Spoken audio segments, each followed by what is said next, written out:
жастағы Мүгүлсім апамен кездестім. Жанымда тарих ғылымдарының кандидаты профессор Нұрсахан Ахметқызы Бейсебекова апай болды, және журналист Нұрлыхан Қалқаманұлы болды, және ақын Жәнібек болды. Бірге кірдік апаға. Әңгімелестік. Алашқайрақ ұрпақ, тіптік аристократка, бекзада өзін былай ұстап отырды.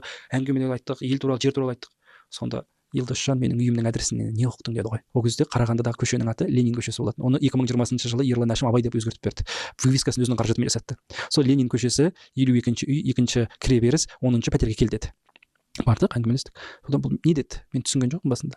Бұл менің қарғыс таңбам деп маңдайын ұстап жылады ғой. Сөйтсек, Совет өкіметі кезіндегі паспорт біздің қазіргі загранпаспорт сияқты, оның 2-ші бетінде тіркелген адрестер жазылып тұрады. Сосын кейін ол жұмысқа бірдеңеге орналасатын болса, кадр бөліміне барса, кадр бөлімі маманы ғана білетін шифровка болған. Ол кез келген Совет өкіметіндегі 15 мемлекеттің қай қаласы, қай ауыл, қай жерінде халық жауының ұрпағы тұрса, 52-ші баптың 10-ші тармағына сәйкес беріп отырған. Ал оған қарама-қарсы көрші болған Әлімхан Ермекұлы.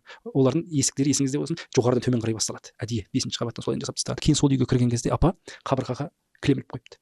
Кейін шығып бара жатқанда мына кілемнің артында не бар екенін білесің ба деді. Енді біреудің үйіне бірінші рет кіріп тұрғанын білмейсің ғой. Барып кілемді алып қарасам, есік жасап қойыпты. Есік екен десем, енді мені біреу ұстап, полицияға ұстап, НКВД дейді, ұстап әкетуге болатын болса, мен әкеміз кезінде үйде жалғыз есік болып қаша алмай қалған, енді мен осыдан қашамын дейді. Апа, ол мемлекет жоқ, құлап қалған, біздің тәуелсіздік алғанымызға 25 жыл деп, 2017 жылы түсіндіріп өтін 25 жыл болды деп түсіндірсем, апам түсінеді, санасы қабылдай алмайды. Содан түсіндім, жүрекке түскен жараны, денеңе, тәнге түскен жараны түрлі оталық жолмен алып тастауға болады, емдеуге болады, жазылады. Санадағы жара жазылмайды. Санаға түскен жара ол адамның генетикалық ауру болып кетеді. Қазақ ұлтында өкінішке қарай қазақ ұлтының тамырында осы отырған сіз бен біздің де бойымызда бір генетикалық ауру бар. Ол ата бабамыздың қорқудан, үркуден болып қалған психологиялық аурулар.